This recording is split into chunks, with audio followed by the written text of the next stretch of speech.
What about you? What is your name? My name is Crystal. Crystal and Mara teacher.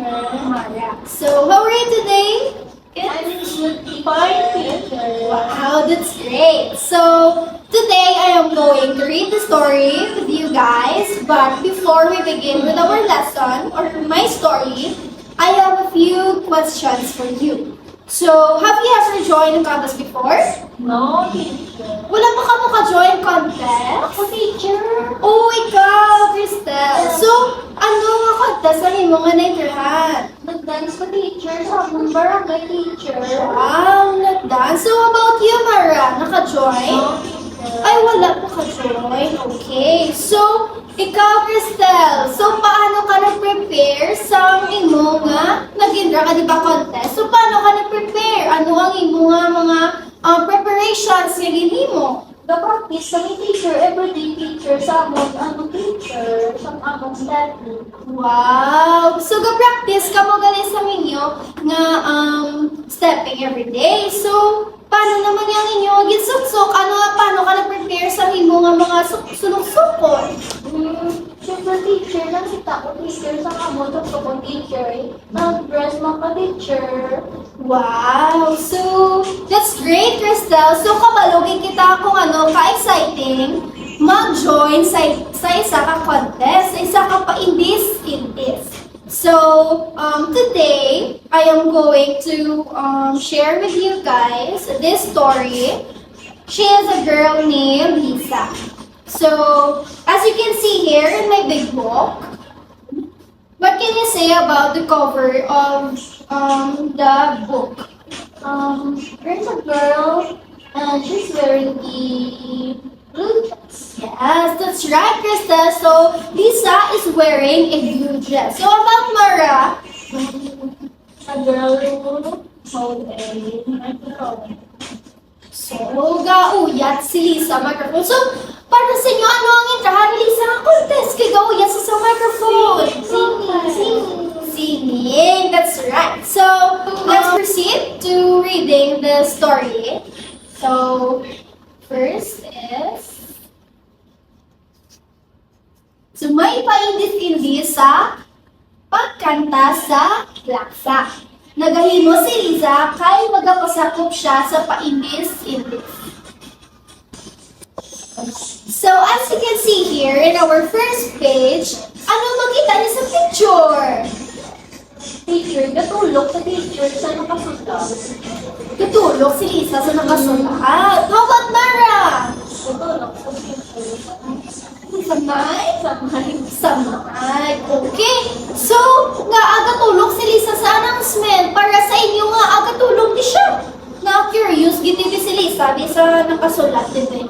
Hey, teacher, gusto ya teacher, ma-join ka sa teacher. Okay. Ma-join si Lisa sa contest. Okay. So, let's continue reading and see what happens next.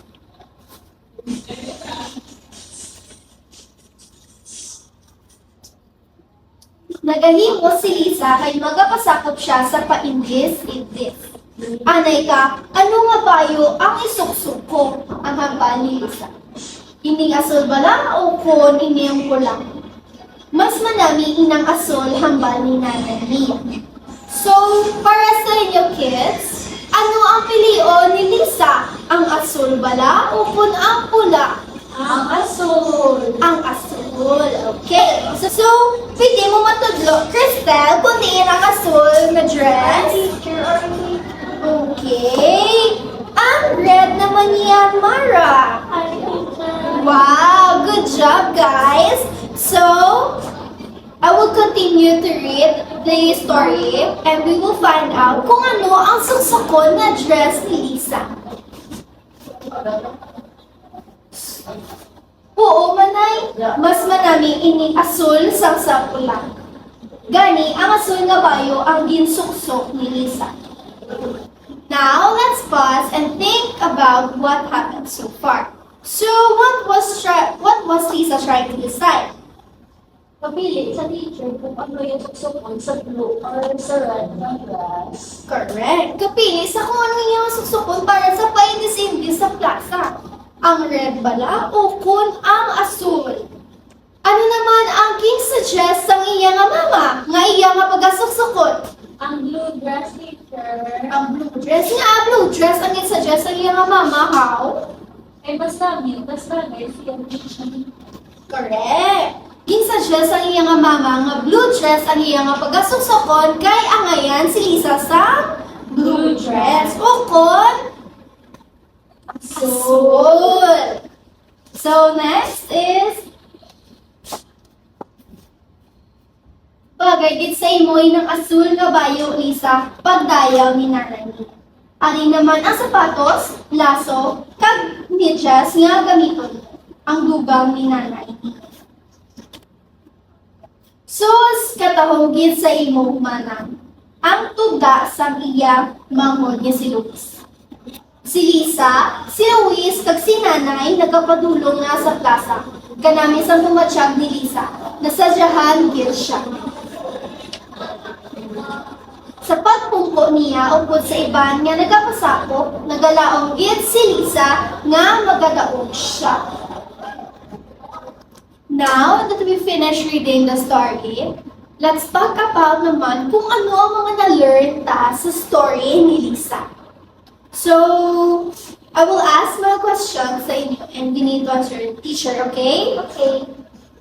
So, what did Lisa wear sa pag-intraya sa Paindis-Indis? Anyone? Assault, teacher. Asol, correct, Crystal. So, how about Mara? How did Lisa feel in her blue dress? Ay, guwapa sa teacher. Oh, correct. Nagwapa si Lisa, no? Sa pagsuksukya sa blue dress. Blue or asol. Okay. So, ano naman niya ang ginambal sa iya nga brother nga si Luisa nakita sa nga ginasuksukya na ang iya nga blue dress. Guwapa siya, teacher, kung nakambal siya, brother. Correct, Crystal. Gwapa sa kunhambal ni Luis. Ang iya nga mangkot. So, why do you think gusto ni Lisa nga magdaog sa contest? They want nila, teacher, sa money, teacher. Okay. So, gusto ni Lisa magdaog kay Lydia ang money. Okay. So, great job, everyone. So, now, let's go a little deeper. So, para sa inyo, kung kamo si Lisa, kag ma-join kamo sa contest, anong address ang inyong abilion? Ako, pula, teacher. Pula nga at nga pula, Crystal. Para kitaon, teacher, hindi pula. Okay. How about si Mara? Ang blue, teacher, hindi ang pula. Favorite? Yes, teacher. Okay. So, ang kay Crystal, piliyon niya ang red. Kay gusto niya nga kinang-kinang gisa sa babaw stage. And while kay Mara is the blue one, the asul. Kay favorite niya ang color blue. Okay.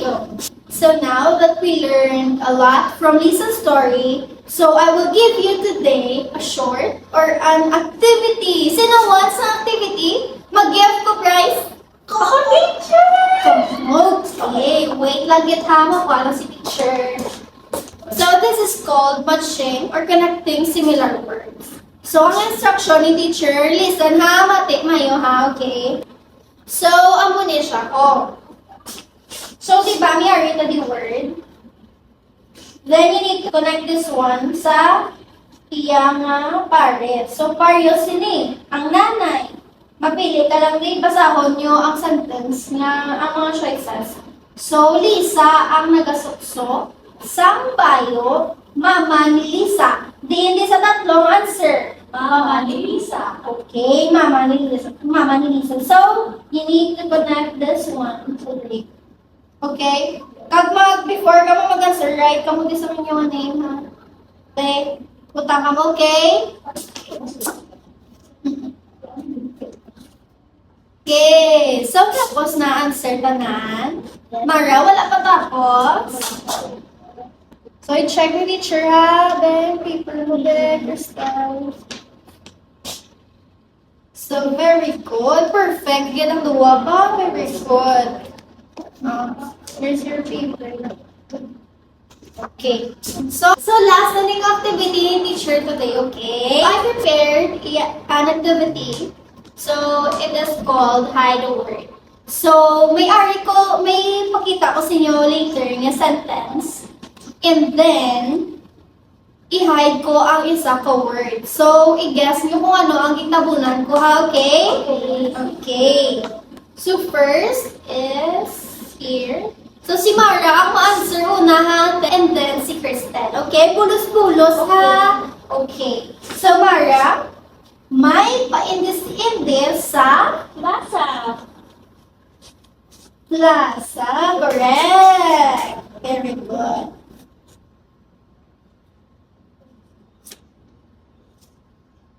Cristel, can you read? Sus, katakong give me Lisa. Lisa. Correct. Si Lisa kag si Blanc nagkadto sa plaza. Sino di ang Blanc? Nanay. Nanay. Correct. Very good, Mara. Next, Cristel. Bagay gid sa imo ang Bayo. bayo. Correct. Next. Next is Ari ang Blanc ni Lisa. Sapatos. Sapatos. Correct. Si Nanay nag-Blanc kay Lisa. Nagbulig. Nagpulig. Correct. Ano ang gipulig ni Nanay sa kay Lisa? Papili sa tuwa ka books. Okay, very good, Cristel. Next, Mara. Lisa, nagalaong nga Madaog. magdaog. Correct. Galaong, di ba si Lisa nga gusto niya magdaog siya sa paindis-indis? Very good, everyone. So, amo na siya ang hide a word activity. And I will give you another activity again. Sino hindi gusto sa activity? Ako. Come on, hindi ka gusto sa activity. Namin mo lang activity nga gi-prepare ni teacher ako. So, sino gusto magpulit? Ako. You all did great today, everyone. Very good. Good job. Very good, Mara and Cristel. So, to summarize, ang mga gimpaghimo ta subong nga adlaw. So, we learn about how Lisa prepare sa iya nga Indis. paindis-indis. And kung paano siya naghimo sa mga choices, kung ano iya nga pilion. Ano ganun iya gipili? Asul. Ano ang iya gipilian? Pula kag asul. Pula, kag asul nga? Dress. Yes, very good. So remember, get everyone, nga parius kay Lisa, may man ta mga special moments and special days sa aton nga kabuhi. So, kinahanglan ta man mag-make mga choices and decisions. Parius kay Lisa, gimpili ang blue dress, kay gusto niya magwapa sa kag dito saya ang ayan, based sa blue dress, ya mo na nga pag-perform niya nami ang iya nga performance. So, dira, ga-base man sa aton nga ginasuksok ang aton nga ga-feel sa aton nga kaugalingon. Or we can say nga confident ta sa aton nga kaugalingon kung nami ang aton nga ginasuksok nga bayo. Okay. Before we end, let's think about this. So, we need to appreciate the way we look, just like how Lisa felt good when she's wearing a blue dress. Great job, everyone! So I hope you'll always appreciate your attire and also you feel confident in whatever you want or you want to wear. Okay? Okay. So thank you for being so wonderful and attentive and listening to Teacher Anne, and see you on our next meeting.